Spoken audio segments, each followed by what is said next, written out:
Thank you, Honorable Speaker, for the opportunity.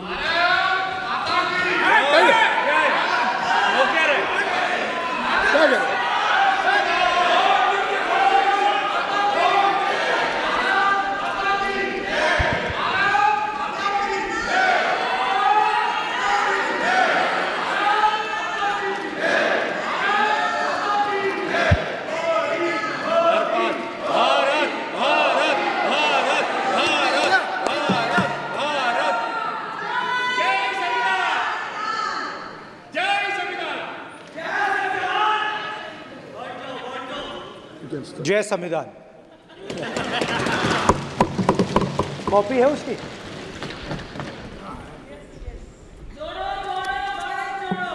जय संविधान। इसकी हमने रक्षा की है। देश ने मिलकर संविधान की रक्षा की है और अच्छा लग रहा है अब कि हर 2-3 मिनट बीजेपी के लोग संविधान संविधान संविधान संविधान कह रहे हैं।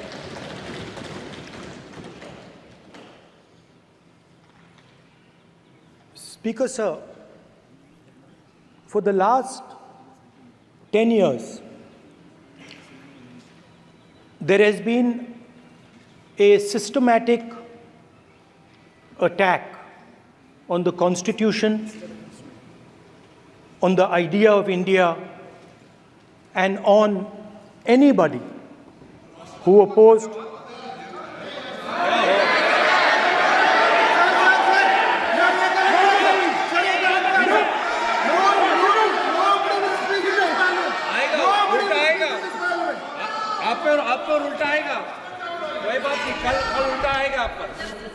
There has been just warming up right now.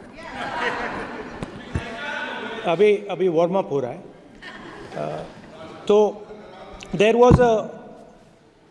was a systematic, full-scale assault on the idea of India, on the Constitution, and also on millions and millions of people who resisted the ideas being proposed by the BJP, who resisted the attack on the Constitution. Many of us personally were attacked. In fact, some of our leaders are still in jail. One of our leaders has just recently been released. Another one is still in jail. And not only the opposition, but anybody who resisted the idea of concentration of power, of concentration of wealth, of aggression on the poor, of aggression on Dalits, minorities, tribals, was crushed, violently crushed. People were put in jail, people were threatened, and I myself was attacked. Sir ये संसद TV का नया format देखा है, आधा ये पहले हम देखा नहीं हमने। I myself was attacked by order of the government of India, by order obviously of the Prime Minister of India. 20+ cases, 2-year jail sentence, my house taken away, no problem. Shame. Relentless attack in the media, 24/7, every single day, abuse, attack, abuse, attack. Shame. And then the most enjoyable and beautiful part of it, 55 hours of interrogation by the ED. No, which I really enjoyed. Because by the end of the interrogation, the officer off camera, he switched off the camera and then he asked me, Rahul ji, you've been sitting here 55 hours. आप पत्थर जैसे हो, आप हिलते क्यों नहीं हो? मुझसे सवाल पूछा उसने. तो जब ऐसा आक्रमण होता है, when there's an attack like this on you, you obviously need refuge, you need a place, or you need ideas that defend you. So today I want to start my speech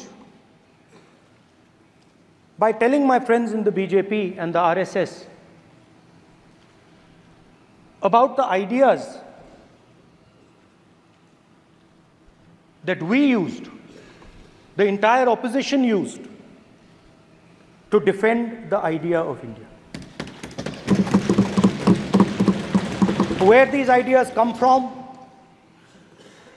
and how they gave us the strength, all of us, anybody who opposed the regime, how they gave us the strength to fearlessly take any onslaught that was placed before us. So I'd like to start by showing an image of our refuge. Okay? Sir, Shiv ji की photo नहीं दिखा सकते sir? एक minute माननीय सदस्य. Sir, Shiv ji की photo मना है सर? एक मिनट. सर मना है तो रख देता हूं सर. नो, एक मिनट प्लीज. आपने सवाल उठाया, आपके माननीय सदस्यगण 353 का नियम बता रहे थे, 352 का नियम बताया. No, please, no. आपने कहा इस नियम प्रक्रिया से सदन चलना चाहिए. नियम प्रक्रिया में कोई भी प्ले कार्ड, कोई भी चिन्ह को सदन में नहीं दिखाया जा सकता. आपने कहा नियम से, ऐसा नहीं है. माइक दीजिए सर. जी सर, क्या इस हाउस में शिव जी की फोटो दिखाना मना है? माननीय सदस्य, आप बस ये बता दीजिए. माननीय सदस्य सर, मना है या नहीं? कोई भी चित्र को दिखाने के तो शिव जी का चित्र नियम इस है. साधन, इस हाउस में दिखाना मना है? यहाँ पे दूसरी चीजों के चित्र दिखाए जा सकते हैं, मगर शिव जी का चित्र नहीं दिखा जा सकता. अगर मैं कह रहा हूं कि हमें इनसे प्रोटेक्शन मिली और मैं समझाना चाह रहा हूं कैसे प्रोटेक्शन मिली, आप मुझे चित्र नहीं दिखाने दे रहे हो. इसके बाद मेरे पास और चित्र हैं, मैं सब दिखाना चाहता था.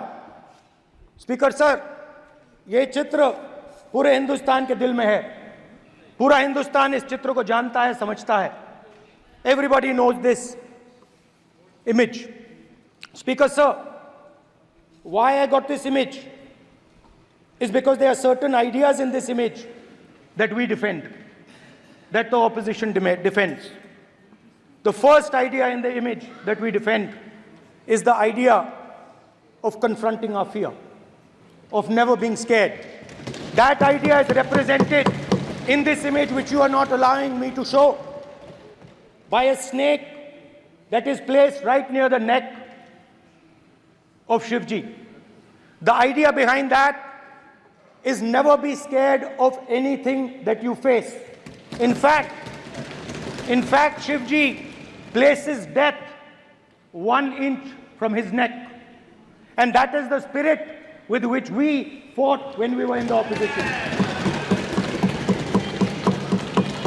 From this idea of resisting, we are still in the opposition, I know. I know that. And I'm happy and proud to be in the opposition. Because for us, there is more than power. There is truth. For you, there is only power. That is the only place you want to be. For us, there is truth. And this is a symbol of truth.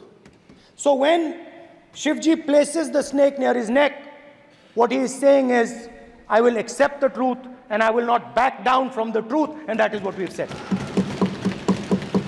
After that, a new idea emerges. And of course, I cannot show Shivji's picture, but all of you know it. Behind the left shoulder of Shivji is the Trishul. Now, I would like you to understand that there is a reason that the Trishul, a weapon, has been placed behind the left shoulder. The Trishul is not a symbol of violence. It is a symbol of non-violence, and that is why it is placed in a place where Shiva cannot reach it with his right hand. If it was a symbol of violence, it would have been held in his right hand like this. It is a symbol of non-violence. That is why it is placed behind his left shoulder. When we fought the BJP, we were not violent. When we defended the truth, there was not an ounce of violence in us. Now, there is a third idea, and a very powerful idea that emerges from the idea of truth, courage, and non-violence. And that idea, of course, it is a symbol that many of you hate, but that idea is the Abhay Mudra, the symbol of the Congress Party, which, as you can see, is also in this image. And Jai Mahadev. And what that Rajnath Singh ji is looking very surprised. And what that Abhay Mudra shows, it is the next step of the evolution of the idea of facing the truth, fearlessness, and ahimsa. Satya and ahimsa, as Mahatma Gandhi ji used to say. And the Abhay Mudra is the idea that it is not good enough to just keep this internal.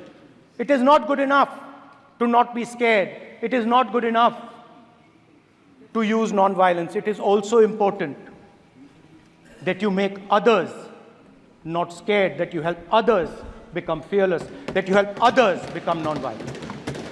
So in a sense, the Abhay Mudra is a projection from Shivji to the rest of the world about these two ideas. Of course, these two ideas were used by us, all of us, when we fought the British. And they were put forth by Mahatma Gandhi. The Prime Minister, of course, who has a direct connection with God, speaks directly to God. Yes, the Paramatma speaks to Modi ji's Atma directly. Unlike with all humans, we are all biological. We are born, we die, but the Prime Minister is a non-biological being. And the Prime Minister says Gandhi is dead. And Gandhi was revived by a movie. I mean, can you understand the ignorance? That Gandhi is dead and a movie revived the father of the nation. No, Gandhi is not dead. Gandhi is alive. Now, another very interesting thing I noticed. Hanji. That is not your problem. That is not your problem. It is not none of your business. It is not none of your business.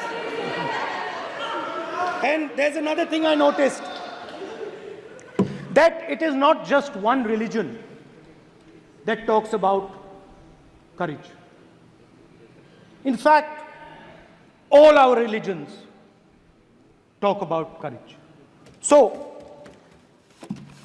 here is the religion of Islam.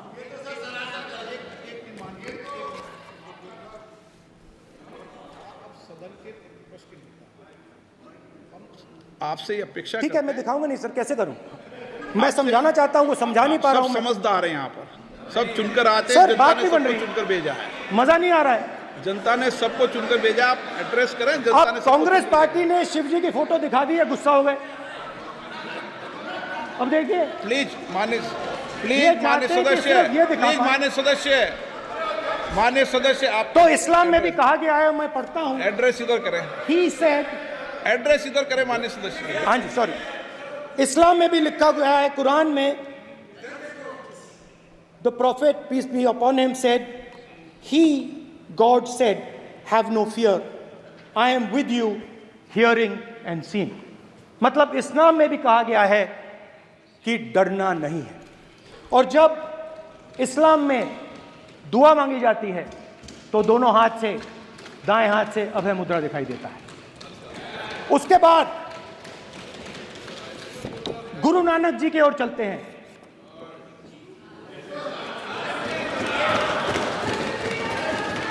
Waheguru ji की फतेह, वाहेगुरु जी का खालसा। जिस धर्म पर आप हर रोज आक्रमण करते हो, गुरु नानक जी जो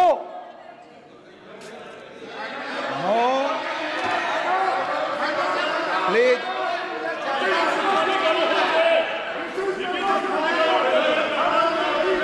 no, please please please please please माननीय सदस्य, please Guru Nanak ji please के माननीय चित्र में भी सदस्य, हम इनको इस तरीके से पूछते हैं, आप इस तरीके से टेबल पे मत रखो। सर कहाँ रखूं सर? तरीका ठीक सर कहाँ नहीं रखूं? है। यहाँ रख दूं सर? आप यहाँ मत यहाँ रख रखो। देता हूं सर।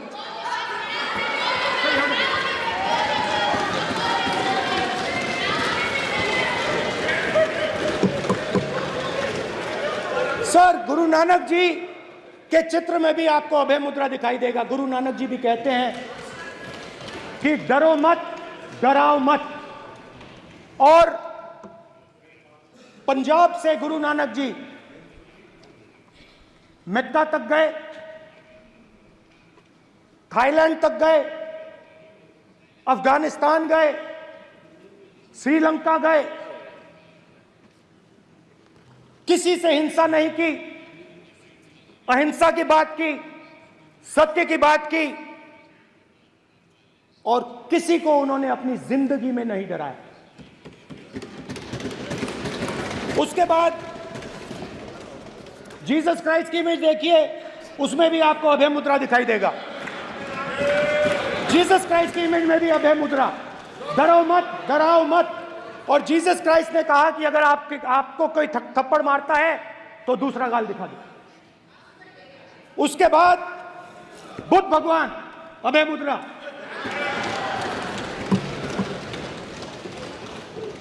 डरो मत, डराओ मत, अहिंसा।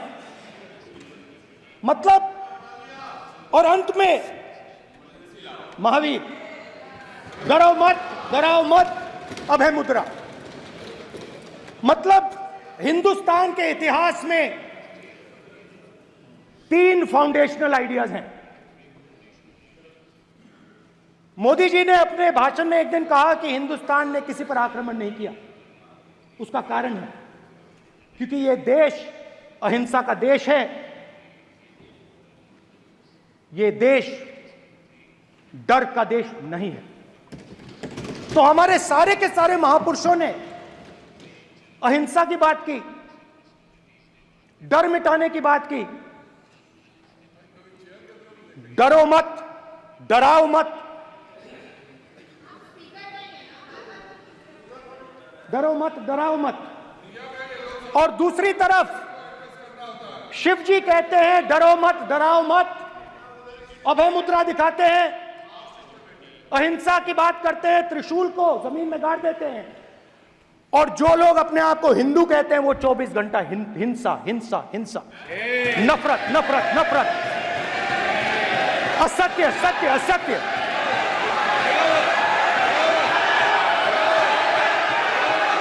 आप हिंदू हो ही नहीं।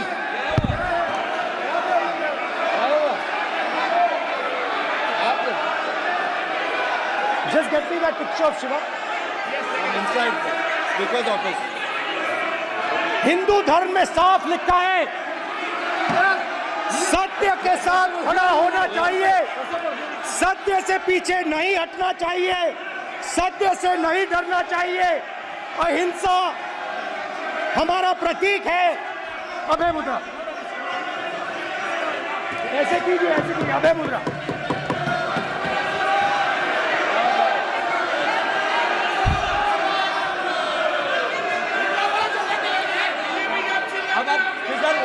स्पीकर से कोई रूलिंग नहीं आएगा। Prime Minister will not speak. Then Prime Minister will speak. Speaker की तरफ से कोई रूलिंग नहीं आएगा। This will happen here.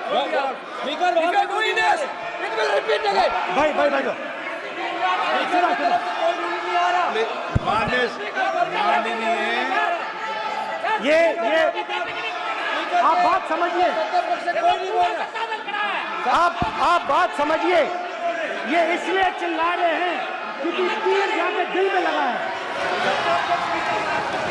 दिल में जाके तीर लगा है, इसलिए ये चिल्ला रहे हैं। नहीं तो चुप हो गए। देखिए स्पीकर साहब चुप हो गए सब।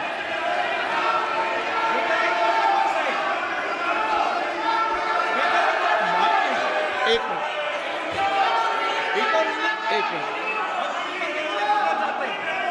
माननीय, आप प्रतिपक्ष के नेता हैं, किसी की भावनाओं को ठेस नहीं पहुंचे। सर मुझे चर्चा बोलने में दीजिए। ध्यान रखना चाहिए।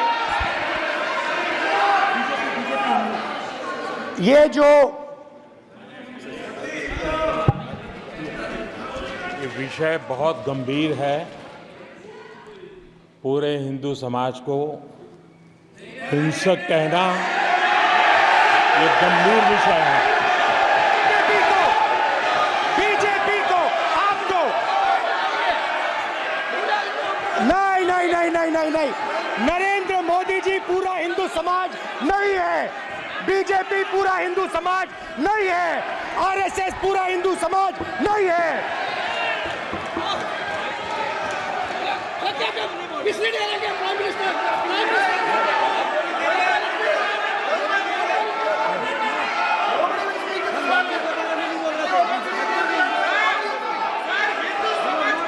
भूपेंद्र यादव जी, ये ठेका नहीं है बीजेपी का। भूपेंद्र यादव जी बोलना चाहते हैं आप? ये सब हिंदू हैं यहाँ पे, ये सब हिंदू हैं। माननीय अध्यक्ष जी, प्रतिपक्ष के नेता आज पहली बार इस सदन को संबोधित कर रहे हैं। मैं दो नियम, रूल 349 और रूल 352 के संबंध में आपका ध्यान आकर्षित करना चाहता हूं। सबसे पहले तो प्रतिपक्ष के नेता को बोलने का तरीका आना चाहिए। 349 जो 12 है वो स्पष्ट रूप से कहता है शैल नॉट सिट और stand with back toward the chair. वो लगातार आपकी तरफ पीठ करके खड़े हैं, नियमों के खिलाफ है, जो उनको शोभा नहीं देता। दूसरा अध्यक्ष महोदय, नहीं तो एड्रेस करके बोलो। दूसरा अध्यक्ष महोदय आर्टिकल रूल 352 रूल 2 ये कहता है make personal reference by way of making an allegation imputing a motive to or a questioning the बोना फाइडी। इन्होंने पूरे विपक्ष के सदस्यों पे नहीं बल्कि इससे बाहर जाकर पूरे एक हिंदू समाज के ऊपर एलिगेशन लगाया है। इनकी बोना फाइड गलत है, इनके खड़े होने का तरीका गलत है। सदस्यों में तो लगाया ही है। माननीय अध्यक्ष जी,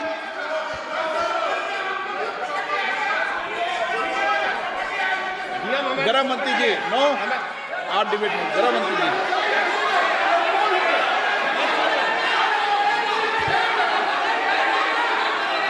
माननीय अध्यक्ष जी,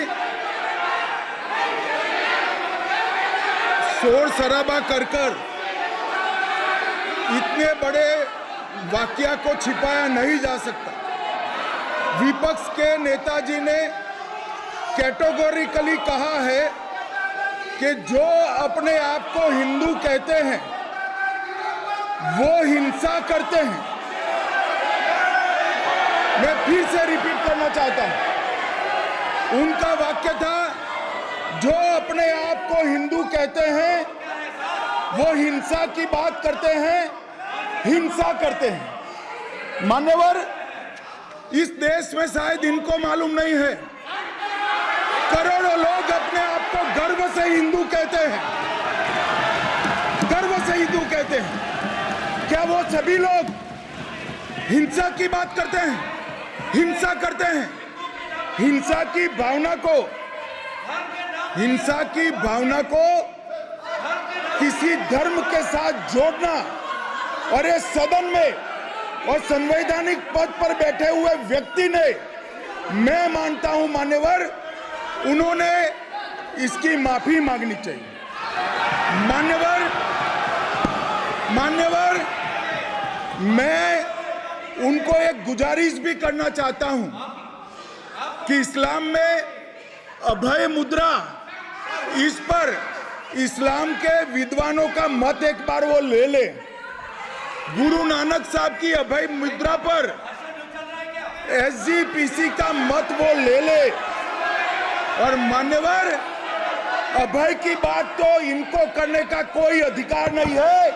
आपातकाल में पूरे देश को इन्होंने भयभीत करा है, लाखों लोगों को जेल में डाला। और आतंक, वैचारिक आतंक अगर कभी था, वैचारिक आतंक कभी था तो आपातकाल के वक्त था। और मान्यवर, दिल्ली में दिन दहाड़े हजारों सिख भाइयों का कत्लेआम उनके शासन में हुआ।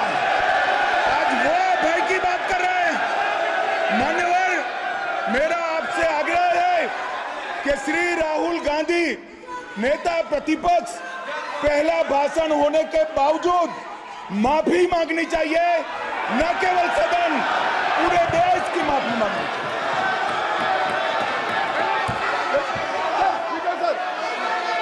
सर,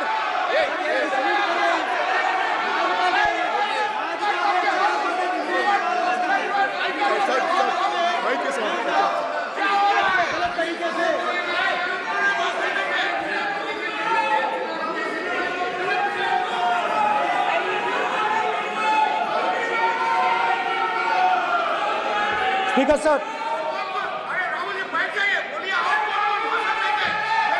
क्या देखो कोई राय नहीं आएगा आपकी तरफ से, तो कल प्रधानमंत्री मोदी जी के समय पे सर आप ऐसे रहिए sir. I'm not going to speak until they're quiet.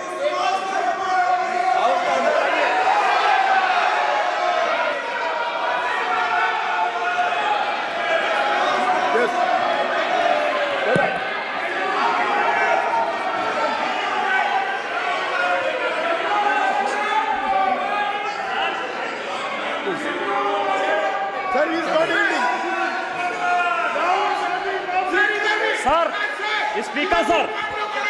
Speaker sir, ये संविधान की बात कर रहे हैं सर, और इसी संविधान का आर्टिकल 25 कहता है कि किसी भी धर्म के ऊपर कोई भी व्यक्ति किसी को हिंसावादी करार नहीं दे सकता है। और इन्होंने हिंदू का हिंसावादी कहा है सर। संविधान का इन्होंने अपमान किया है, संविधान की झूठी दुहाई दी है। इनको माफी मांगनी चाहिए सर। ये आर्टिकल 25 है सर संविधान का। सर, इनको माफी मांगनी चाहिए। आर्टिकल 25 जो है संविधान, और ये देश संविधान से चलता है, ये पार्लियामेंट संविधान से चलता है सर। इनको माफी मांगनी चाहिए सर। ये संविधान से ऊपर नहीं है सर। कांग्रेस संविधान से ऊपर नहीं है। आर्टिकल 25, कल्याण बनर्जी जी बताए आर्टिकल 25 क्या था? आप उनको बताइए। आप लोग का जमींदारी है क्या? क्या समझते हो? पार्लियामेंट का आप लोग का जमींदारी है क्या? जमींदारी बिठा दी।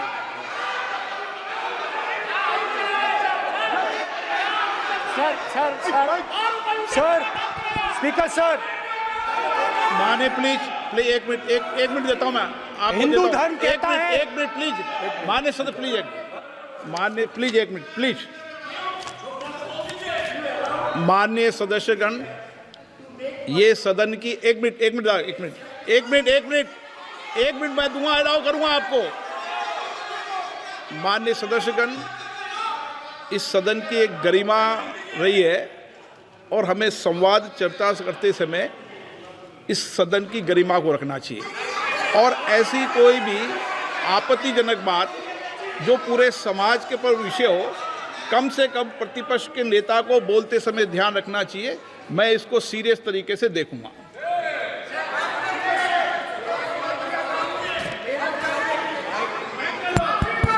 सर, अगर आप हिंदू धर्म के जो महापुरुष हैं, महापुरुष छोड़िए, अगर आप शिव जी को देखें तो क्या हो रहा है सर?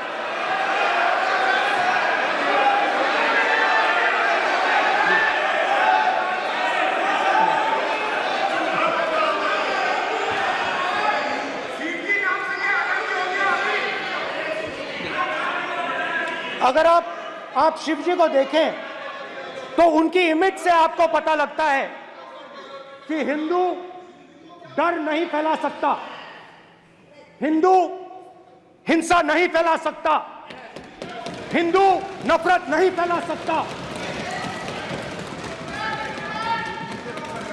और बीजेपी 24 घंटा नफरत, हिंसा, नफरत, हिंसा, नफरत, हिंसा। स्पीकर सर, कहां तक इन्होंने डर फैला दिया है?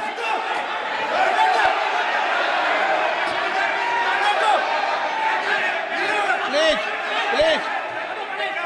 सर, कहां तक इन लोगों ने डर फैला दिया? मैं आपको अयोध्या से शुरू करता हूं। सर नमस्कार, शाबाश। अयोध्या ने आपको मैसेज भेजा, अयोध्या ने राम भगवान। मेरा व्यवस्था का सवाल है।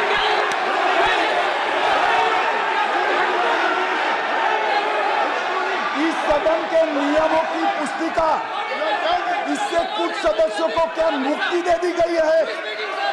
आपके गाइडेंस के बाद भी बार बार तस्वीर बताना, पूरे बीजेपी को हिंसा कर रही है ऐसे कहना, खड़े होकर एक दूसरे के बीच में हस्तधून करना, सारे नियम इनको लागू नहीं होते हैं। नियम मालूम नहीं है तो ट्यूशन रख ले साहब, सदन इस तरह से नहीं चल सकता है। ये सदन, मेरा आपसे आग्रह है कि ये सदन ऑर्डर में रहना चाहिए, नियमों के अनुसार रहना चाहिए। ये हम सभी सदस्यों का आपसे विनंती है। स्पीकर सर, एक मिनट प्लीज। माननीय सदस्यगण, आप ही किताब राम बताएं। भगवान की जन्मभूमि ने, अपेक्षा करता हूं कि अपन इसके नियम प्रक्रिया चले। नो, सब चले। नो, आपने बताया था नियम। नो,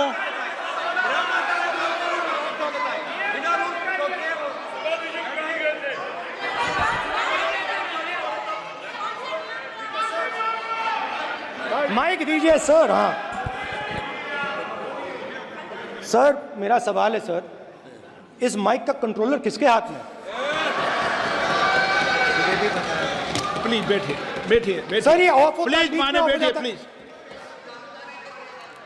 ये बार कई बार विषय उठ गई और बहुत गंभीर, और माननीय सदस्य, आप प्रतिपक्ष के नेता हैं, आप सदन के बाहर भी ये बात कहते हैं कि माइक बंद कर देते हैं।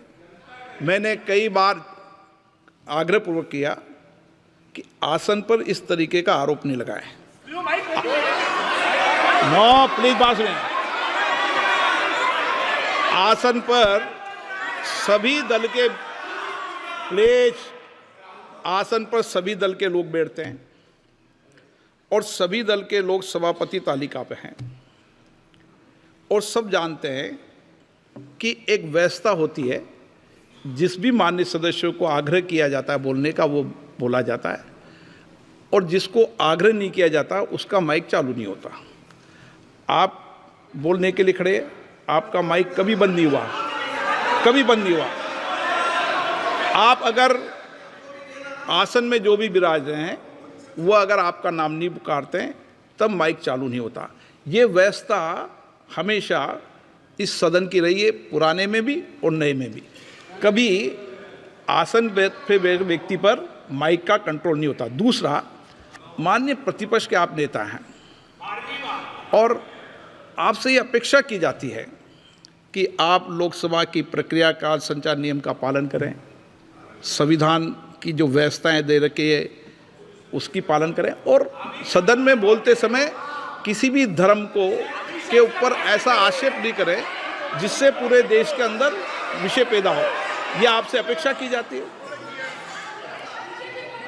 सर, मैं बिल्कुल आपकी रिस्पेक्ट करता हूं स्पीकर सर, मगर मेरे भाषण के बीच में सच्चाई ये है कि माइक ऑफ हो जाता है।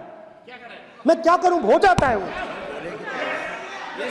अब आपने देखा मैंने अयोध्या शब्द यूज किया और माइक ऑफ हो गया। नो,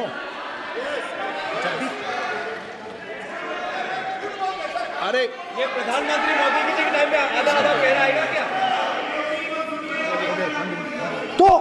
तो अयोध्या ने राम भगवान की जन्मभूमि, प्लीज ब्रदर, राम भगवान की जन्मभूमि ने बीजेपी को मैसेज दिया, और ये आपके सामने मैसेज बैठे हुए हैं। मैंने इनसे पूछा, कल कॉफी पी, इनसे मैंने पूछा कि बताइए ये हुआ क्या। बीजेपी ने राम मंदिर का इनॉग्रेशन किया, बोलने दीजिए, राम मंदिर का इनॉग्रेशन किया। अरे भाई आप हार गए, उसको सहन करिए। नाम बोलने की कोई जरूरत नहीं है, मैं भाषण दे रहा हूं, आप नहीं दे रहे हो। मुझे बोलना है जो बोलना है, मुझे नाम लेने की कोई जरूरत नहीं, मुझे जो बोलना है मैं बोलूंगा। तो अयोध्या ने मैसेज दिया और मैंने इनसे पूछा कि हुआ क्या, और इनका जवाब आया। मैंने उनसे पूछा कि आपको कब पता लगा कि आप अयोध्या में जीत रहे हो, और आपने कहा पहले दिन से मुझे पता था। सही बात। और मैंने कहा ये क्या हुआ, उन्होंने कहा राहुल जी अयोध्या में एयरपोर्ट बना, अयोध्या की जनता से जमीन छीनी गई और आज तक उन्हें मुआवजा नहीं मिला है। उन्होंने कहा, सही बात, उन्होंने कहा कि अयोध्या में जो भी छोटे छोटे दुकानदार थे, जो भी छोटी छोटी बिल्डिंग्स थी, उन सारों को तोड़कर गिरा दिया गया और उन लोगों को सड़क पर कर दिया गया। इन्होंने यह भी कहा कि अयोध्या के इनॉग्रेशन में अयोध्या की जनता को बहुत दुख हुआ, क्योंकि इनॉग्रेशन में अदानी जी थे, अंबानी जी थे, मगर अयोध्या का कोई नहीं था। और ये कारण था कि अयोध्या की जनता में, उनके दिल में नरेंद्र मोदी जी ने भय डाल दिया। उनकी जमीन ले ली, उनके घर गिरा दिए, और फिर अयोध्या के गरीब लोगों को, किसानों को, मजदूरों को मंदिर के इनॉग्रेशन तक नहीं जाने दिया। मंदिर के इनॉग्रेशन छोड़ो, उसके बाहर भी नहीं जाने दिया। और इसीलिए अयोध्या की जनता ने सही मैसेज भेजा। अच्छा, इन्होंने मुझे एक और बात बोली, 3 बार इन्होंने कहा कि 3 बार नरेंद्र मोदी ने टेस्ट किया, 2 बार क्या मैं अयोध्या से लड़ जाऊं, और सर्वेयर्स ने कहा अयोध्या में मत लड़ जाना, अयोध्या में मत लड़ जाना, अयोध्या की जनता हरा देगी। और इसीलिए प्रधानमंत्री वाराणसी गए और वहां बच के निकले। तो अयोध्या की जनता को डराया, पूरे देश को डरा दिया। मैं आपको बताता हूं, आज सुबह में आया, राजनाथ सिंह जी ने मुस्कुरा के मुझे नमस्ते की, और मोदी जी बैठे हैं, मुस्कुराहट नहीं, सीरियस, नमस्ते भी नहीं करते। कहीं मोदी जी ना देख लें, प्रॉब्लम हो जाएगी। वही कहानी गडकरी जी की है, सच्चाई है। अरे भाई, अयोध्या की जनता को छोड़ो, ये तो बीजेपी वालों को डराते हैं।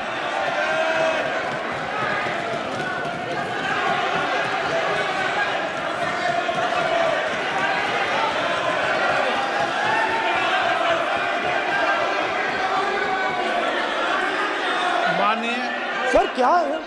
माननीय एक मिनट, माननीय प्रतिपक्ष के नेता, एक मिनट, माननीय प्रतिपक्ष के नेता, आप सदन के वरिष्ठ नेता हैं। मेरा आपसे आग्रह है कि राष्ट्रपति अभिभाषण पर डिबेट हो रही है, इसकी गरिमा, राष्ट्रपति अभिभाषण की गरिमा रखे ना।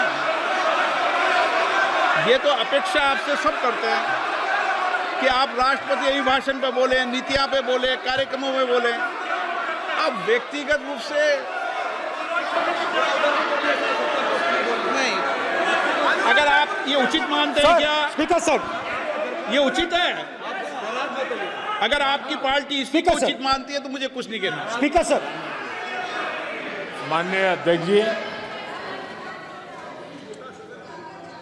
लोकतंत्र ने और संविधान ने मुझे सिखाया है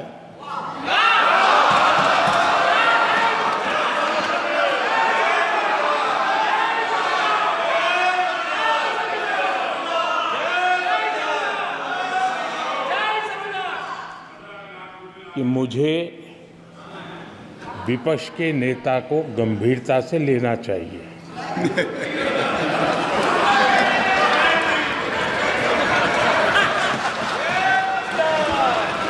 स्पीकर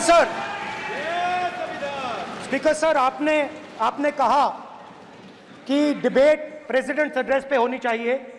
ये जो मैंने किया है, अनुराग ठाकुर जी ने अयोध्या की बात की थी, अनुराग ठाकुर जी ने सनातन धर्म पर आक्रमण की बात की थी, इसीलिए मैंने ये किया है। मैं दिखाना चाहता हूं कि अयोध्या में क्या हुआ, अयोध्या की सच्चाई क्या थी। प्रेसिडेंट्स डिबेट में उन्होंने बात उठाई थी, मैंने बात बंद की है। प्रधानमंत्री जी को अच्छी लगी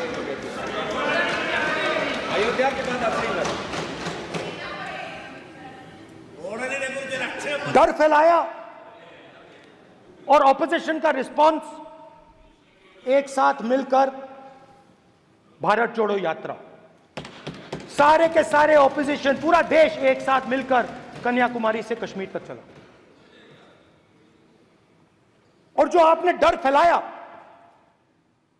उसके बारे में यात्रा में बहुत कुछ सुनने को मिला।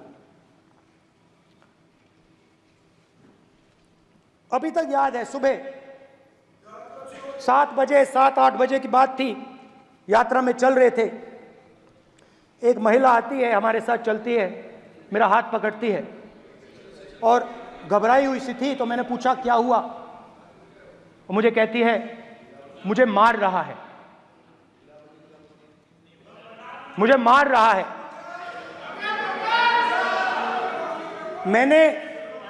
मैंने पूछा कौन मार रहा है,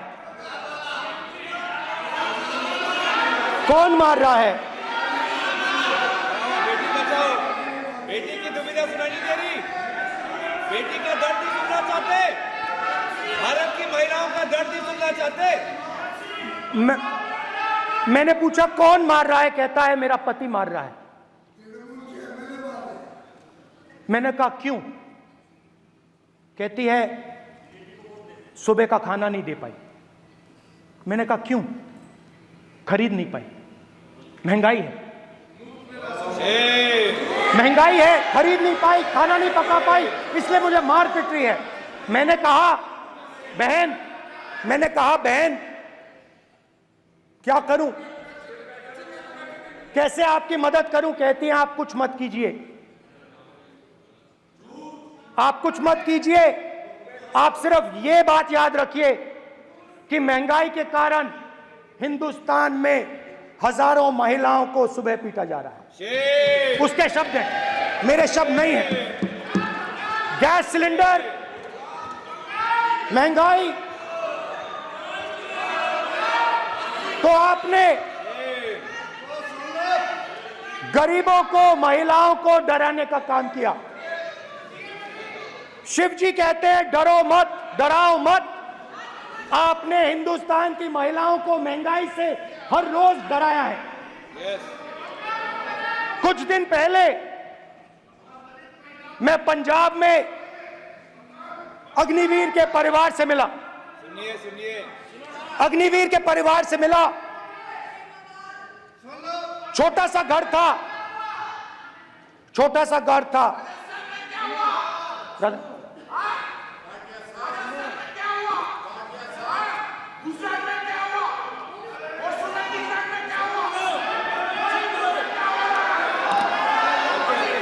ठीक है सर,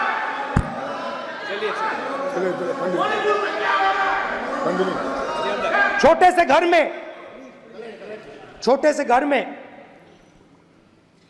अग्निवीर शहीद हुआ, लैंडमाइन ब्लास्ट में शहीद हुआ। मैं उसे शहीद कह रहा हूं, मगर हिंदुस्तान की सरकार उसे शहीद नहीं कहती है। नरेंद्र मोदी उसे शहीद नहीं कहते हैं।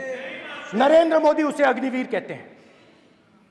उस घर को पेंशन नहीं मिलेगी, उस घर को कॉम्पनसेशन नहीं मिलेगी, शहीद का दर्जा नहीं मिलेगा। और बेचारे बैठे हुए थे, 3 बहनें थी, एक साथ बैठी हुई थी, रो रही थी। आम जवान को पेंशन मिलेगी, जरूर दुख होगा, मगर हिंदुस्तान की सरकार आम जवान की मदद करेगी। मगर अग्निवीर को जवान नहीं कहा जा सकता।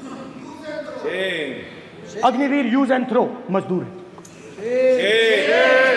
और आप उससे कहते हो, उसको आप 6 महीने की ट्रेनिंग देते हो, 6 महीने की ट्रेनिंग देते हो। दूसरी तरफ चाइना के जवान को 5 साल की ट्रेनिंग मिलती है, राइफल लेकर उसके सामने खड़ा कर देते हो, उसके दिल में भय पैदा करते हो। एक जवान और दूसरे जवान के बीच में फूट डालते हो कि एक को पेंशन मिलेगी, एक को शहीद का दर्जा मिलेगा, दूसरे को नहीं मिलेगा। और फिर अपने आप को देशभक्त कहते हो। ये कैसे देशभक्त हैं?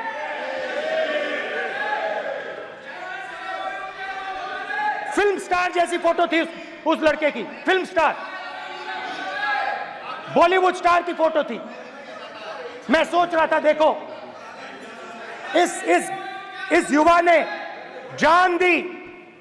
स्पीकर सर,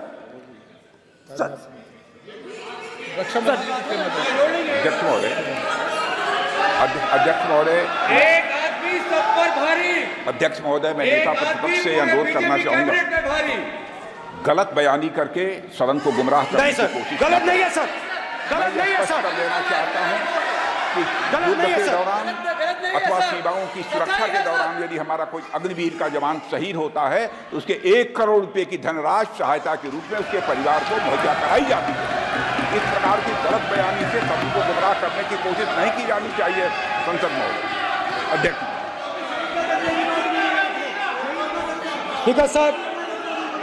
स्पीकर सर देखिए, स्पीकर सर देखिए, राजनाथ सिंह जी की एक राय है, मेरी एक राय है। सच्चाई अग्निवीरों को मालूम है, हमें बोलने की जरूरत नहीं है। अग्निवीर को किस चीज का सामना करना पड़ता है, शहीद का दर्जा मिलता है या नहीं मिलता है, कॉम्पनसेशन मिलता है नहीं मिलता है, पेंशन मिलती है नहीं मिलती है, वो उसको मालूम है। पॉइंट ऑफ ऑर्डर है मान्यवर। अब सदन के सामने 2 स्टेटमेंट हुए, एक हुआ विपक्ष के नेता का, दूसरा हुआ माननीय राजनाथ सिंह जी का, रक्षा मंत्री जी का। ये कहते हैं कि 1 करोड़ रुपया नहीं मिलता है। श्री राजनाथ सिंह ने अधिकृत रूप से कहा कि मारे जाने वाले अग्निवीर को जो शहीद होता है उसको 1 करोड़ रुपया मिलता है। उनको फैक्चुअल पोजीशन सदन पर रखनी चाहिए मान्यवर। ये सदन झूठ बोलने की जगह नहीं है मान्यवर, यह सच बोलना चाहिए। और अगर ये नहीं रखते हैं तो उनको ये सत्यापन नहीं करते अपने स्टेटमेंट का, तो उनको सदन और देश से और अग्निवीरों से माफी मांगनी चाहिए माननीय।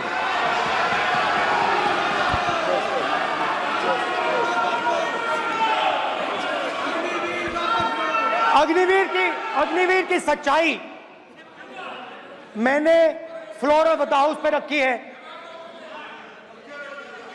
और राजनाथ सिंह जी ने भी कहा है, जो रियलिटी है वो हिंदुस्तान की सेना को मालूम है, वो अग्निवीरों को मालूम है। उनके कहने से या मेरे कहने से कोई फर्क नहीं पड़ता, सच्चाई तो उनको मालूम है। उनको मालूम है सच्चाई कौन बोल रहा है।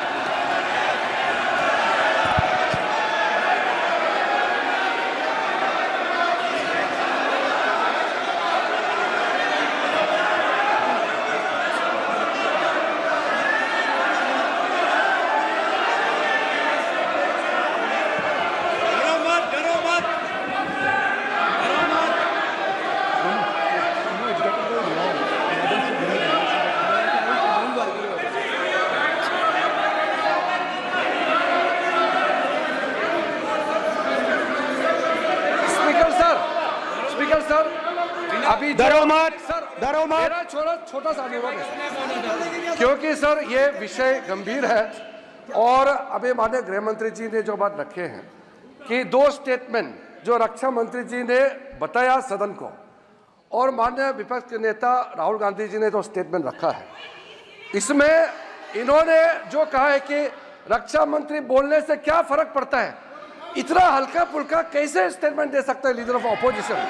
इसलिए सर इन्होंने जो बात रखा है पुष्टि करना चाहिए और हम लोग भी सर नियम के मुताबिक अपना बात रखेंगे सर।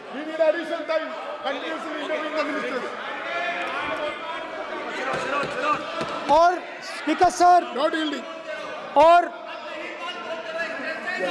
स्पीकर सर देश की सेना जानती है, पूरा देश जानता है कि अग्निवीर स्कीम सेना का स्कीम नहीं है, पीएमओ का स्कीम है।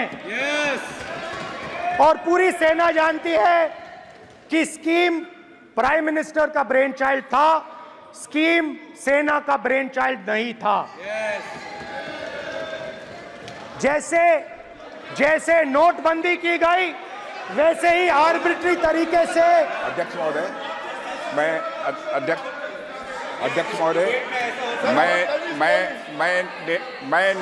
मैं नेता प्रतिपक्ष से विनम्रता पूर्वक अनुरोध करना चाहता हूं कि कृपया वह सदन को गुमराह करने की कोशिश न करें। अग्निवीर योजना के संबंध में बहुत सारे लोगों से 158 ऑर्गेनाइजेशन के साथ सीधा संवाद स्थापित हुआ है, उनके सुझाव लिए गए हैं, तब यह अग्निवीर योजना लाई गई है और बहुत सोच समझकर यह योजना लाई गई है। और मैं यह भी स्पष्ट कर देना चाहता हूं, इस प्रकार की योजनाएं दुनिया के कई देशों में है, यूएस में है, यूके में है, वहां पर किसी को कोई किसी प्रकार की आपत्ति नहीं है। अब बिना अग्निवीर योजना के बारे में समझे, बिना उस संबंध में कोई पूरी जानकारी हासिल किए इस तरीके से सदन को गुमराह करना, इसे कदापि उचित नहीं ठहराया जा सकता। महोदय, मैं तो आपसे यह अनुरोध करूंगा, इसे सदन की कार्रवाई से बाहर निकाला जाना चाहिए। आपको देखिए, सिंपल सी बात है स्पीकर सर, इनको अग्निवीर अच्छा लगता है, आप उसको रखिए, हम उसको बदल देंगे, हटा देंगे। सिंपल सी बात है, हमारी सरकार आएगी, अग्निवीर को हम हटा देंगे, क्योंकि हम सोचते हैं कि अग्निवीर सेना के खिलाफ है, जवानों के खिलाफ है, देशभक्तों के खिलाफ स्कीम है। हम इस स्कीम को नहीं चाहते।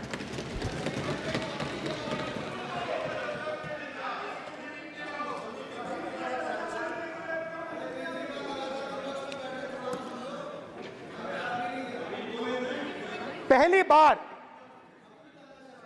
हिंदुस्तान की हिस्ट्री में जनता से स्टेट्स छीने गए हैं। जम्मू कश्मीर लद्दाख से आपने पहली बार स्टेट छीना है। मणिपुर को आपने सिविल वॉर में डुबा दिया है। मणिपुर को आपने और आपकी योजनाओं ने, आपकी पॉलिटिक्स ने जला दिया है। और आज तक हिंदुस्तान के प्रधानमंत्री मणिपुर नहीं गए हैं। ऐसा लगता है कि मणिपुर हिंदुस्तान का प्रदेश नहीं। प्रधानमंत्री के लिए मणिपुर स्टेट ही नहीं है। मणिपुर में सिविल वॉर हो ही नहीं रही है। और एक बार बयान दिया हमने, मतलब प्रेशर लगाया, हम गए, हमने प्रधानमंत्री से कहा एक मैसेज दे दीजिए, मणिपुर चले जाइए, जनता की वहां रक्षा कीजिए। नहीं,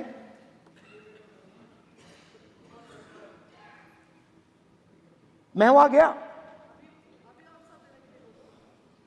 कुकीज और मेइते से दोनों से मिला।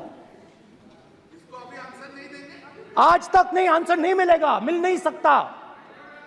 मणिपुर इनके लिए हिंदुस्तान का प्रदेश ही नहीं है। मणिपुर है ही नहीं, मणिपुर है ही नहीं, ना होम मिनिस्टर के लिए ना प्रधानमंत्री के लिए, है ही नहीं, एग्जिस्ट नहीं करता, वो है ही नहीं। ना प्रधानमंत्री जाएंगे बोलेंगे कुछ नहीं, जैसे कुछ नहीं हुआ वहां पे। मैं रिलीफ कैंप में गया, एक औरत कांपती हुई, रोती हुई मुझे कहती है कि मैंने अपनी आंखों के सामने, हाँ मैं औरतों की बात कर सकता हूं, एक भाई मैं कर सकता हूं, एक भाई एक कर्तव्य निभा रहा है। आप अपने संगठन में महिलाओं को नहीं डालते हो, मगर मैं औरतों की बात कर सकता हूं।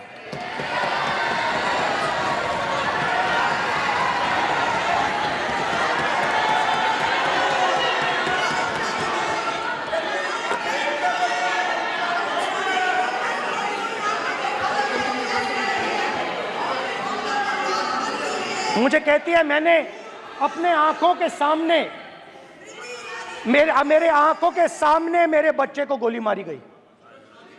मैं भागना नहीं चाहती थी, मैं मरना चाहती थी, उसके साथ मरना चाहती थी। मुझे घसीट के वहां से ले गए और फिर मेरे को अपने बच्चे की फोटो दिखाती, कांपती हुई ऐसे फोटो दिखाती। ये आपकी योजनाओं का नतीजा है। आपको शर्म आनी चाहिए।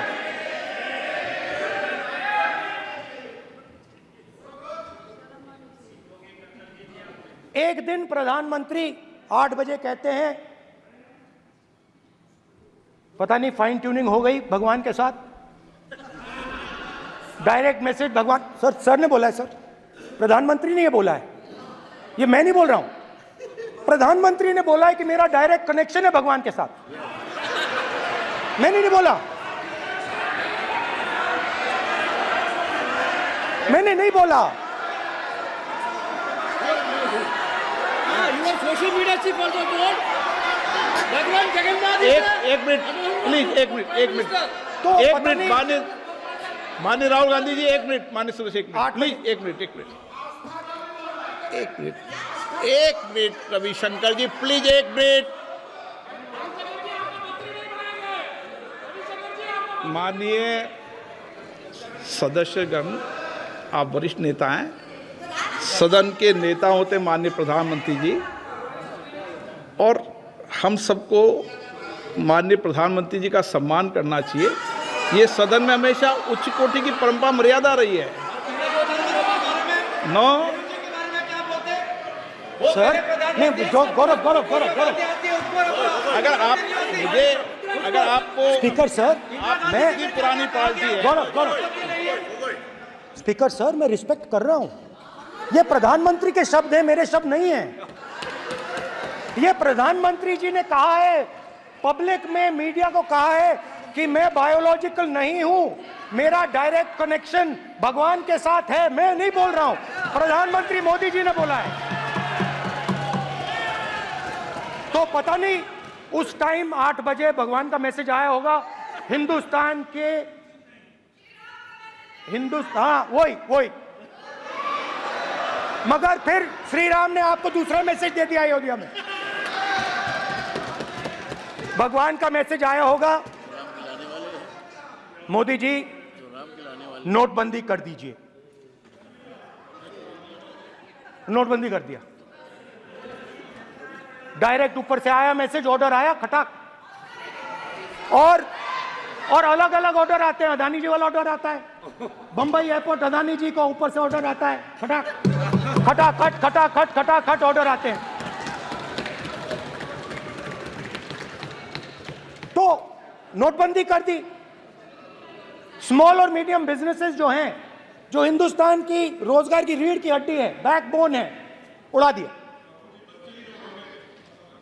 उड़ा दिया, खत्म कर दिया। आज नतीजा यह है कि ये जो भी करना चाहे करें, हिंदुस्तान के युवाओं को रोजगार नहीं मिल सकता। Job creation backbone is broken, finish, खत्म। नोटबंदी की, गलत जीएसटी लागू की, उड़ा दिया। अब मैं सोचता हूं, पहले मैं सोचता था ये पता नहीं कैसे हुआ, अब मैं समझता हूं कि ये अदानी जी, अंबानी जी जैसे लोगों के लिए किया गया था। ये रास्ता साफ करने का तरीका था, रास्ता साफ करने का तरीका था। इनकम टैक्स डिपार्टमेंट उनके पीछे पड़ा रहता है। जीएसटी, डिमोनेटाइजेशन, 24 घंटा उनको तंग करते हैं। उनके कैश फ्लो को रिस्ट्रिक्ट करने की कोशिश करते हैं, कैश फ्लो को क्रश करने की कोशिश करते हैं कि वो परे हट जाएं और अरबपति उनकी जगह ले लें। आप किसी भी छोटे व्यापारी से पूछ लो, किसी भी स्मॉल मीडियम बिजनेस ओनर से पूछ लो, ये आपको बता देगा। गुजरात में मैं गया, टेक्सटाइल ओनर्स के साथ मेरी बात हुई। मैंने उनसे पूछा नोटबंदी क्यों हुई, जीएसटी क्यों हुई? साफ बोला अरबपतियों की मदद करने के लिए जीएसटी और नोटबंदी की गई है। नरेंद्र मोदी जी अरबपतियों के लिए काम करते हैं, सीधी सी बात। मैं जाता रहता हूं और आपको गुजरात में हराएंगे इस बार। आप लिख के ले लो, आपको ऑपोजिशन इंडिया गठबंधन गुजरात में हराने जा रहा है।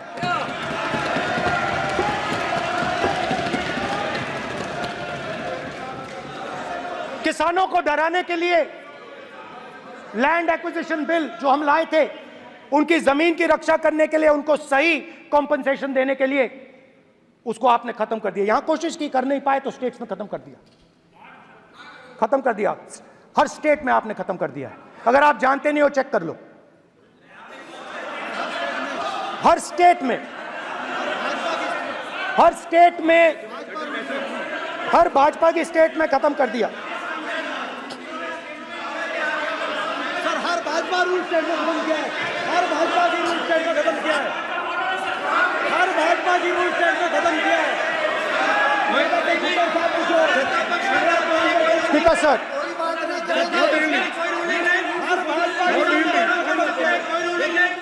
खट्टर साहब ने क्या पूछो?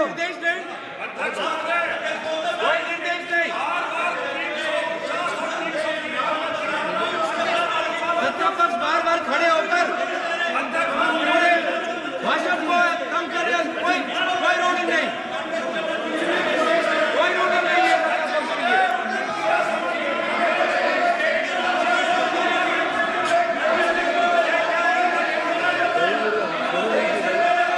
कोई रोक नहीं है। उनको बैठने के लिए नहीं कहा जा रहा, इनको बैठने के लिए नहीं कहा जा रहा, इनको बैठने के लिए नहीं कहा जा रहा। सत्ता पक्ष डिस्टर्ब कर रही है सर। अध्यक्ष महोदय सत्ता पक्ष डिस्टर्ब कर रहे हैं। अध्यक्ष महोदय सत्ता पक्ष डिस्टर्ब कर रहे हैं। किसानों को ये देखिए सर, ये देखिए just give me a list of BJP states. आप किताब लेके क्यों खड़े हो? कानून बनाना चाहते हो? आप क्या बोलना चाहते हैं, कानून से बताओ। स्पीकर का डायरेक्शन है सर, स्पीकर का डायरेक्शन 115, और वो ये कहता है सर, वो ये कहता है कि कोई भी मेंबर यदि अपनी बातें कहना चाहता है, जैसे अग्निवीर के बारे में उन्होंने कहा या स्टेट के बारे में कहा, उनको ऑथेंटिकेट करना पड़ेगा, नहीं तो माफी मांगनी पड़ेगी। ये आपका डायरेक्शन है 115(1) और 115(2). इसीलिए वो जो बातें कह रहे हैं उसको ऑथेंटिकेट करें, चाहे अग्निवीर के लिए चाहे वो किसानों के लिए कह रहे हैं। ये आपका डायरेक्शन है।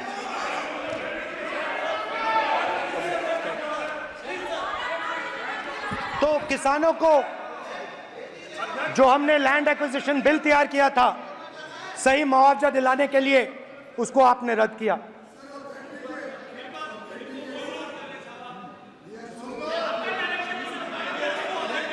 विल ऑथेंटिकेट कर देंगे, ऑथेंटिकेट कर देंगे। बैठ जाओ, कर देंगे हम ऑथेंटिकेट।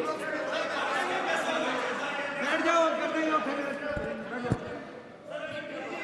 उसके बाद किसानों को डराने के लिए, याद रखिए शिव जी कहते हैं डरो मत डराओ मत, किसानों को डराने के लिए आप 3 नए कानून लाए। प्रधानमंत्री ने उनसे कहा कि ये आपके फायदे के कानून हैं। सच्चाई थी कि वो अदानी जी अंबानी जी के फायदे के कानून थे। हिंदुस्तान के सारे किसान खड़े हो जाते हैं। आज तक सड़क ब्लॉक है। अगर आप वहां जाएंगे आज तक आपको दिखेगा कि वो सड़क जिस पे किसान आए थे वो आज तक बंद पड़ी हुई है।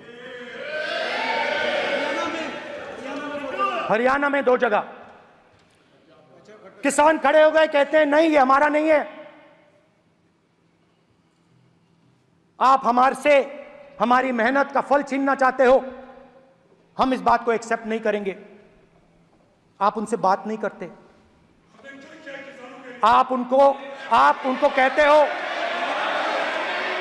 आप बात नहीं करते।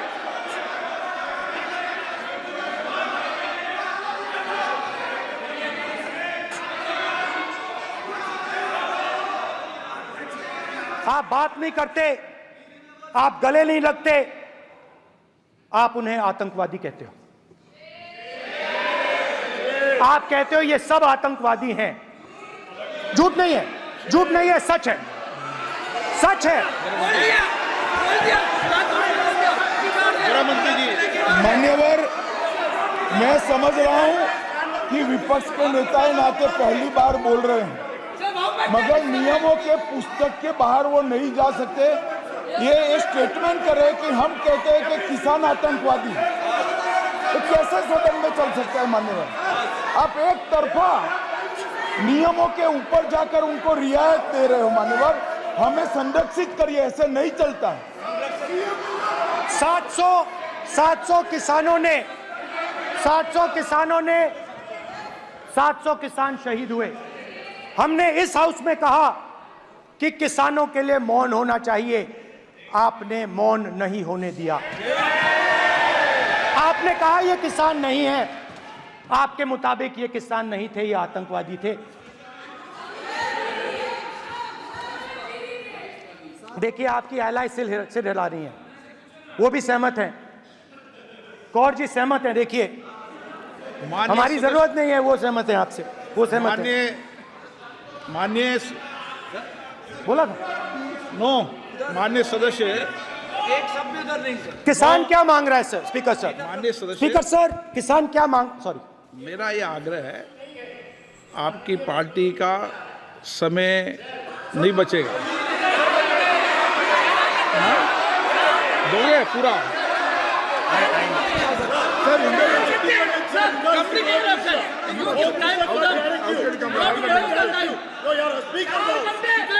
आप नहीं बोलेंगे, ये बोलेंगे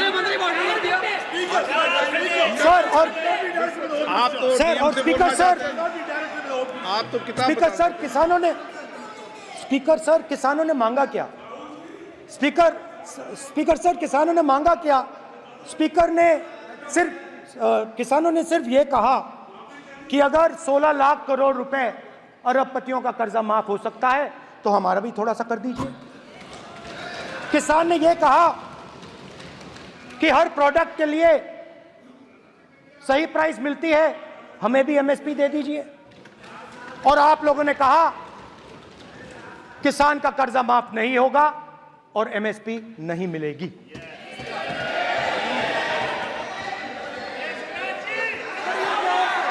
माननीय अध्यक्ष महोदय, ये गलत बयानी कर रहे हैं। एमएसपी सरकार दे रही है और ये मोदी जी की सरकार है जिसको उत्पादन की लागत पर कम से कम 50%, माननीय अध्यक्ष महोदय, उत्पादन की लागत पर कम से कम 50% जोड़कर एमएसपी दी जा रही है और नहीं दी जा रही। ये सत्यापित करें माननीय अध्यक्ष महोदय, ये गलत बयानी कर रहे हैं, ये सदन को गुमराह कर रहे हैं, गलत बयानी कर रहे हैं।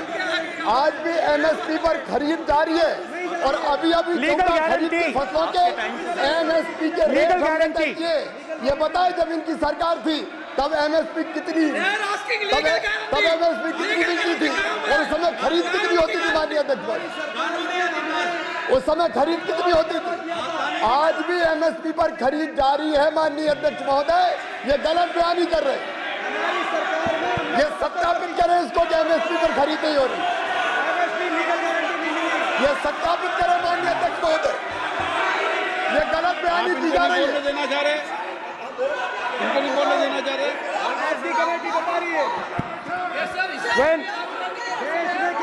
स्पीकर सर, एमएसपी जब मैं brother speaker sir, MSP with legal guarantee, speaker sir, the issue is MSP with legal guarantee, not just MSP. MSP is being given. The issue is Kisans want MSP with legal guarantee, which you are not ready to give them. तो किसानों में आपने डर डाला, भय डाला, महिलाओं में महंगाई, गैस सिलेंडर, सेना में अग्निवीर,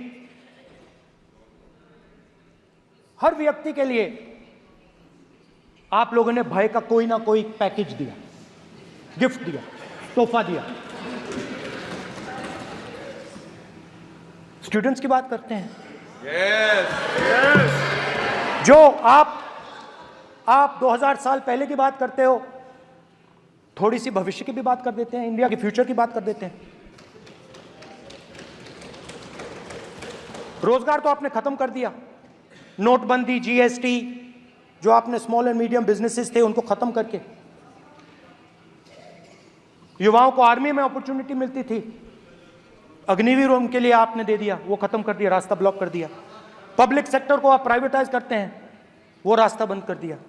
और अब एक नया फैशन निकला है, नीट.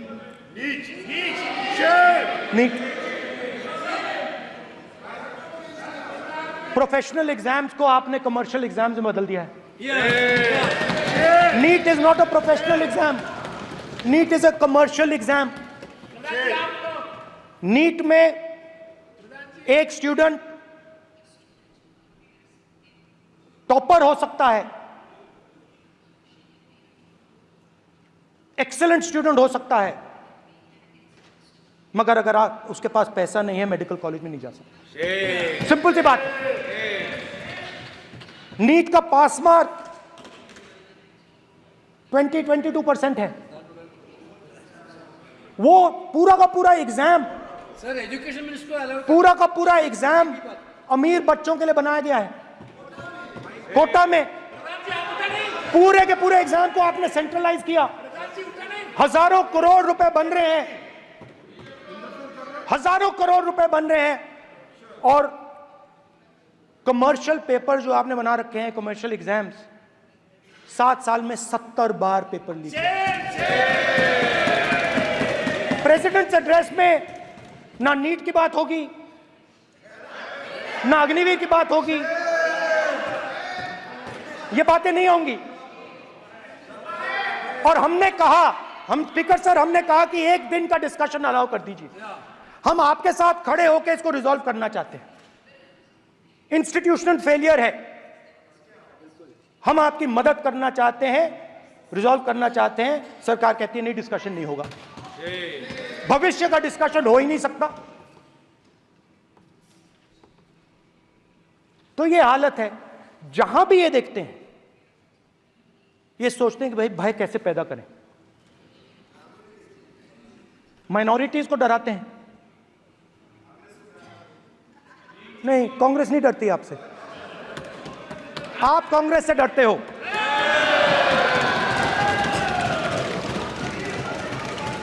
हिंसा, नफरत, माइनॉरिटीज के खिलाफ, मुसलमानों के खिलाफ, सिखों के खिलाफ, क्रिश्चियंस के खिलाफ। और माइनॉरिटीज ने क्या किया? माइनॉरिटीज ने क्या किया? हर स्फीयर में हिंदुस्तान को रिप्रेजेंट करते हैं, नाम रोशन करते हैं। पत्थर जैसे हिंदुस्तान के साथ एक साथ खड़े हैं, देशभक्त हैं। और आपने सारे के सारे माइनॉरिटीज पर आक्रमण किया, उनके खिलाफ हिंसा, नफरत फैलाई।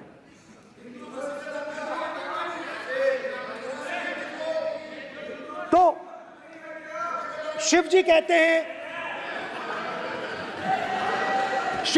हैं, सर देखिए मेरा वो हटा दिया आपने सर, वो देखिए सर हटा दिया, कैमरा से हटा दिया। चेहरा देखिए, चेहरा सदस्य सर देखिए वापस आ गया सर, हटाओ सदस्य। ये देखो, एक मिनट देखा सर आपने? एक मिनट देखिए, एक मिनट। ये सर मैं प्लीज एक मिनट सर प्लीज, एक मैं मिनट सर इतना कहना चाहता हूँ। प्लीज माननीय सदस्य प्लीज। नहीं ये ठीक नहीं है। नो नहीं, एक मिनट प्लीज एक मिनट।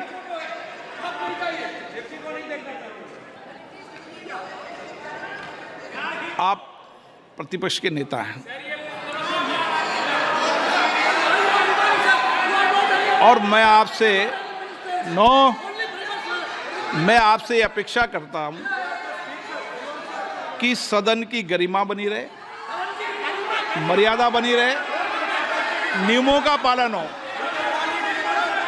आप खुद मानते हैं शिव जी को भगवान, और उनको बार बार इस तरीके से यहाँ पर चित्रित करना ये उचित नजर नहीं आता, मुझे लगता है।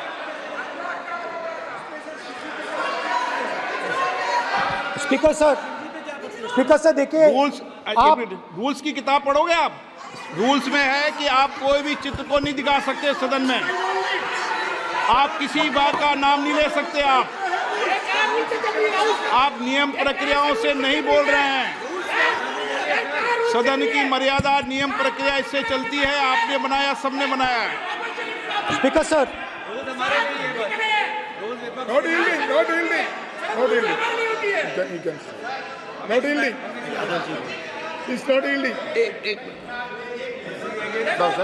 Speaker sir, this is not right.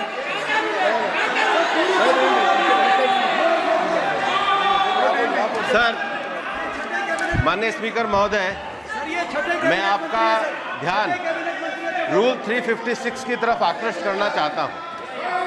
अगर कोई सदस्य स्पीकर साहब के ध्यान में लाने के बाद इररिलेवेंट और लगातार किसी विषय को बार बार दोहराता है, तो आपके पास ये अधिकार है कि आप उस सदस्य को निर्देशित करके रोक सकते हैं। आप अपने अधिकार का प्रयोग करिए। सच्चाई को रोका नहीं जा सकता। हाँ बोल। ये इविडन बोलो, रूल्स बोलो। अच्छा, इनको रूल्स पे चलने दो। हाँ बोलो इविडन जी, रूल में नहीं है ये, अब रूल में नहीं है। 349 में कोई चित्र दिखा सकता है? चलिए बताइए रूल। हाँ सुनिए, सुनाओ आप इनको। सर 3492, फिर आपकी भी सुनो। while house in sitting a member shall not interrupt any member while speaking by disorderly expression or noises or any other disorderly manner. Sir, in the same way, sir, number बोलो sir 349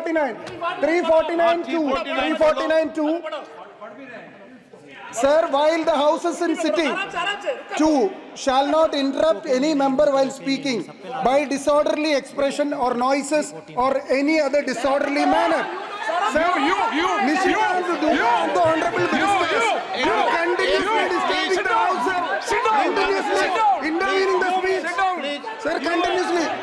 Sir, shall maintain silence when not speaking in the house. 9, 349, 2 and 9. Very clear, sir. एक minute अब आप एक minute आपने बताया 349. Okay, एक minute इस पे आ जाए. सभा में झंडे, प्रतीक या कोई भी प्रदर्शित वस्तु प्रदर्शित नहीं करेंगे. माननीय प्रतिपक्ष के नेता, आप आपकी सदस्य का रूल की पालना कर लें, अच्छा है. तो नीट में तो सब इनके जगह सदस्य भय ने फैलाया. नियम बताया, उसकी पालना करने के लिए कह रहा हूं मैं. तो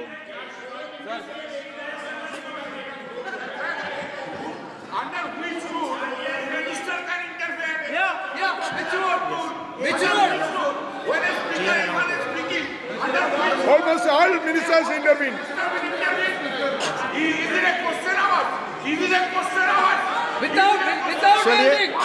ओके, प्लीज आप मान अधिवक्ता हैं, प्लीज बैठिए. अध्यक्ष आसन पर बैठे सभापति या अध्यक्ष माननीय सदस्य को अलाउ कर सकता है.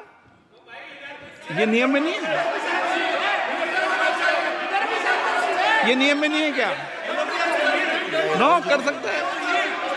आप रूल्स पे मत चलिए. रूल्स पे चलेंगे तो नो. ये नियम में नहीं लिखा कि एलओपी बोले तो आप बीच में नहीं बोल सकते. No.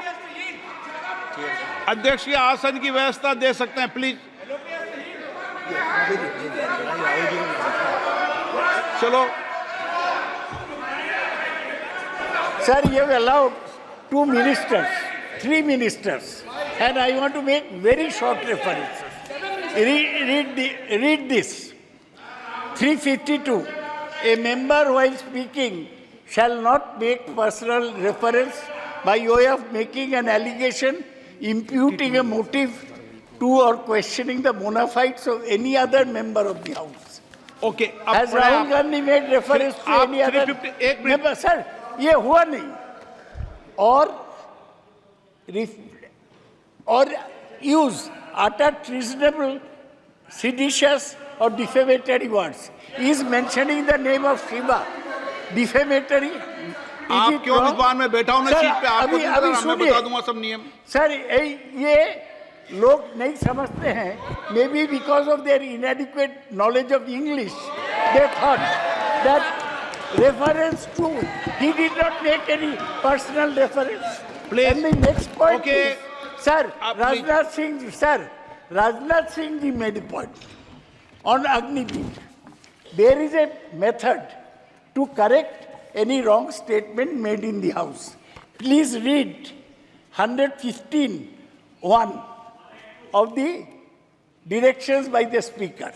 It says, a member wishing to point out any mistake or inaccuracy in a statement made by a minister or any other member shall, before referring the matter in the House, write to the Speaker pointing out the particulars of the mistake or inaccuracy and seek the permission of the Speaker to raise the matter. Has Rajnath Singh written to you? Has he written? No. He has not done. All these ministers. Shivraj Singh Chouhan sir इतने दिन बाद लोकसभा में अभी आप सुनिए, खड़ा होके बोलने लगा. माननीय मजाक की जगह है क्या? ये नॉट गिवन ए नोटिस. मेरे पास है. You cannot point out mistake or on MSP he made a statement. नहीं. What right he has? आप एक मिनट प्लीज. आपने 352 का हवाला दिया. 352 के अंदर स्पष्ट रूप से लिखा है, कोई भी तथ्य ऐसे कभी भी नहीं बोले जाएंगे जो इस सदन का सदस्य नहीं है. मैं अपेक्षा करूंगा कि प्रतिपक्ष के नेता इन नियम प्रक्रियाओं की पालना करें. और दूसरा विषय जो माननीय सदस्य ने कहा है, 102 के अंदर ही सदन में सभापति या अध्यक्ष किसी भी मान्य सदस्य को बोलने की इजाजत दे सकता है, नियम प्रक्रिया के तहत है। नो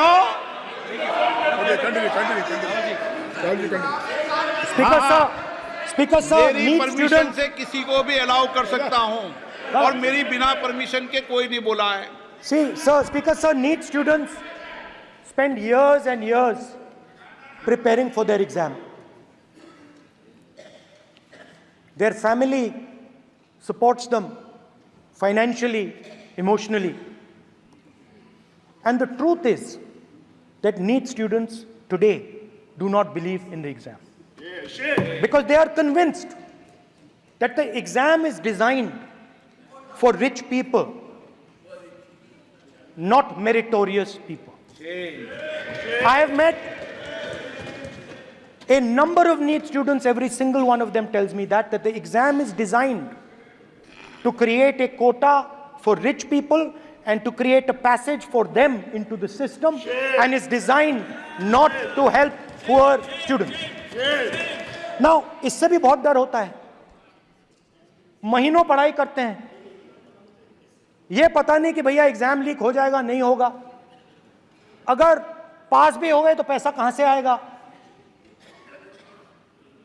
तो उधर भी इन लोगों ने भय डालने का काम किया। तो जहां भी ये देखते हैं ये भय डालते हैं। सेना में, युवाओं में, किसानों में, मजदूरों में, महिलाओं में, डिसेबल्ड में भी। और मैं ये भी कह सकता हूं कि सिर्फ बाकी हिंदुस्तान में भी नहीं, मगर अपनी पार्टी में भी भय है। आपकी पार्टी में डर है, भय है, सच्चाई है। देखो अब आप चिल्ला नहीं रहे हो, अब आप शांत हो, अब बिल्कुल शांत हो। सच्चाई बोल दी, चिल्ला नहीं रहे, चुप। क्योंकि आपकी ट्यूनिंग डायरेक्टली, प्रॉब्लम क्या है, आप चिल्ला भी नहीं सकते क्योंकि कनेक्शन नहीं। सर मैं बोल रहा हूं, सर समझा रहा हूं, स्ट्रक्चर बोल रहा हूं।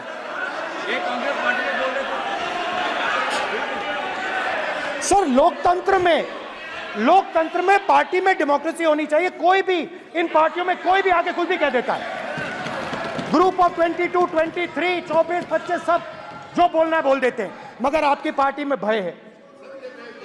सत्यमेव जयते, ना डरो ना डराओ। Sir, when I became LOP, I realized something that I had not realized before. And it's also on the lines of the principles of Shiva. It's on those same lines. And the idea was that after becoming LOP, all my personal dreams, my personal aspirations, my personal fears have to be put aside. I am now actually two people. I'm not one person. I'm a constitutional person, and my job is to be leader of the opposition, to represent all these parties equally. In fact, I don't just represent the Congress party, I represent every single party. And I have to treat every single party with love and affection. So when Hemant Soren ji is in jail or Kejriwal is in jail, it should disturb me, it should hurt me. Yes. When you unleash your agencies on these political people, it is our job to defend them. Because there is a constitutional person and an individual. And what Shivji is saying is that when you are a constitutional person, the individual should die. The individual's aspirations, the individual's dreams should die. And you should become the voice of the people. Yes. Meaning that you should have no fantasies, no dreams, nothing. The perfect public representative is one who is actually dead. That is what Shivji is saying. You understand? Now, Speaker sir. Speaker sir, now, my advice.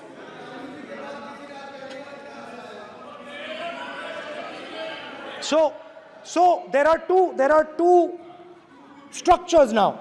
One is me as an individual, and one is me as leader of the opposition. Me as an individual, I might have my likes and dislikes, I might have my views, but me as leader of opposition have to suppress them, have to reduce them and say, now I'm the voice of the opposition.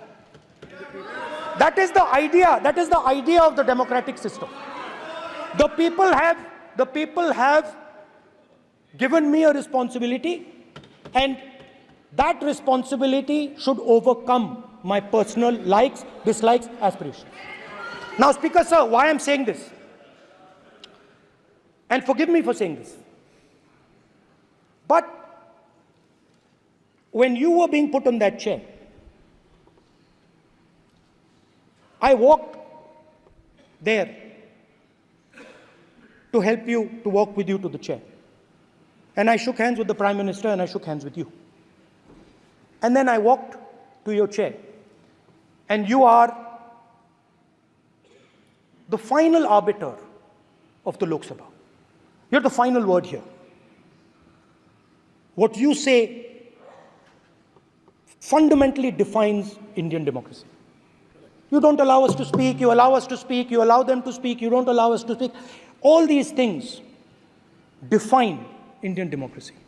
Speaker sir, there are actually two people sitting in that chair.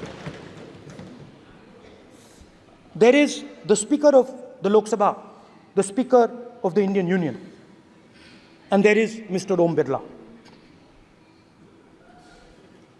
When Modi ji went and shook your hand, and I went and shook your hand, I noticed something. When I shook your hand, you stood straight like this and shook my hand. And when Modi ji shook your hand, you bowed down and shook his hand.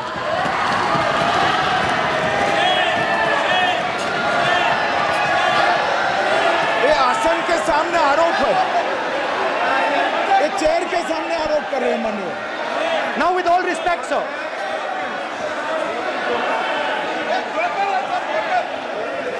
Such a...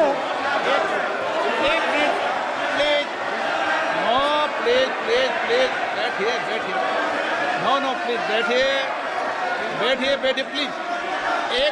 बैठिए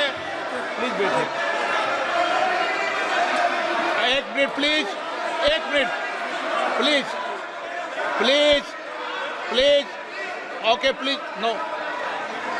माननीय प्रतिपक्ष के नेता, एक minute please, माननीय please no. प्रतिपक्ष के माननीय नेता, माननीय प्रधानमंत्री सदन के नेता हैं, और मुझे मेरी संस्कृति संस्कार ये कहते हैं, व्यक्तिगत जीवन में भी, सार्वजनिक जीवन में भी, और इस आसन पर भी, जो हमसे बड़े हैं उनको झुककर नमस्कार करो। मुझे यही सिखाया है, और बराबर वालों से बराबर का व्यवहार करो, यही मुझे सिखाया है। और इसीलिए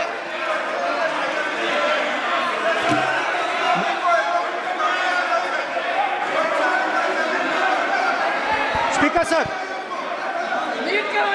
sir,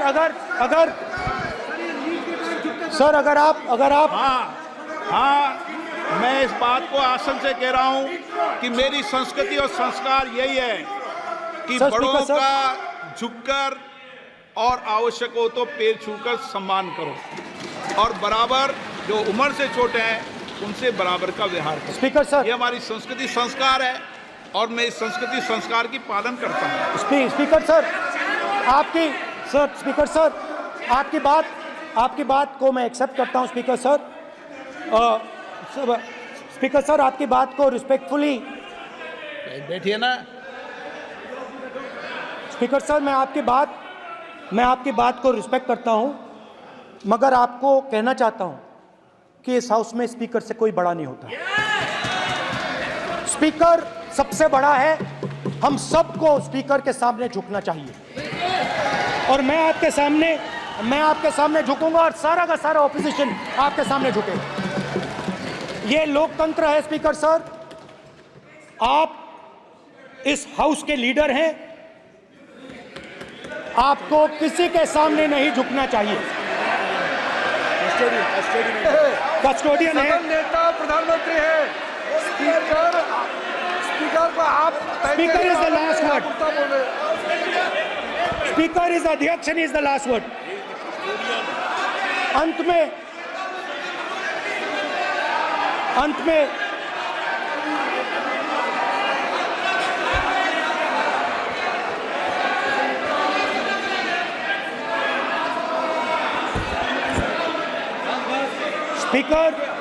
Speaker is the last word in the Lok Sabha, and in that spirit, Speaker is the last word in the Lok Sabha, and in that spirit, as members of the Lok Sabha, we are subservient to the Speaker.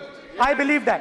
Yes. Now, there might be people in this room who think they are not, but I think the entire opposition believes that we are subservient to you, sir. And we will listen to what you say, and we will bow in front of you. But the only thing I request, Speaker, sir, is it is important that there is fairness in this house. Yes, yes. Now, I gave a speech, Speaker, sir, and it was interrupted throughout. Yes. Now, this time is going to be taken away from my colleagues. And I think that is unfair. Finally, I'd like to say that the principles that allowed us to fight are in our traditions. Truth, courage, non-violence. And they're in all our religions. And what you have come to represent today is untruth, a complete lack of courage, and violence. And my recommendation to you, if you take it, this country has a government and you are the government. And you are, whether we like it or not, you are the government of India. Elected by the people. And I agree to that. But I would say to you that as individual members, as the cabinet, you do not spread fear in this country. That you do not spread hatred in this country. That you listen to the farmers of this country, you listen to the students of this country. When the opposition says to you, let's have a debate for one day, have it. It's not going to harm anybody. They're going to love you for it. The students of India are going to say, we love the government because they allowed us our voice, they let us speak for one day. So, do not spread hatred. Do not spread violence. Do not be fearful. Even the BJP members here, even the cabinet members, do not be fearful. You have a constitutional position. You are individuals and then you have a constitutional position. Rajnath Singh ji is an individual and he's the Defense Minister of India. And that is the way this country has to be run. And we as the opposition, don't take us as your enemies. We are not your enemies. We are here, we are sincerely here to make your work easier as long as you follow the basic principles that we have stated. And these principles are Shivji's principles. They are the principles of Shivji. Har Har Mahadev, you can say. To make the government. This is basically what I have explained here today is the concept of Indian leadership in all religions. Respect, affection, ahimsa, and always standing up for the truth. And I'm more than happy, all of us are more than happy to discuss anything you want without being nasty, without being aggressive, anything you want, we are ready to discuss. So please let us work together to take this country forward. You are the government. We have to accept that. You got 240 seats. So I congratulate you on that. At least accept it. Accept to kar lijiye. They're not happy. They're not happy. Not happy. They're not happy. Okay, you're not happy. So I would say we want to both work for this country. work with a spirit of bravery, work without violence, work without hatred. Thank you.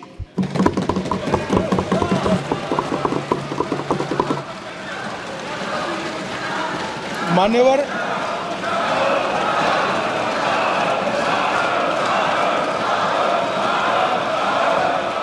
திருக்குறளின் கருத்துச் செறிவையும் பகவத்கீதையின் அநீதி கோட்பாடுகளையும் ஒப்பிட்டு விளக்கும் உயரிய நூல்.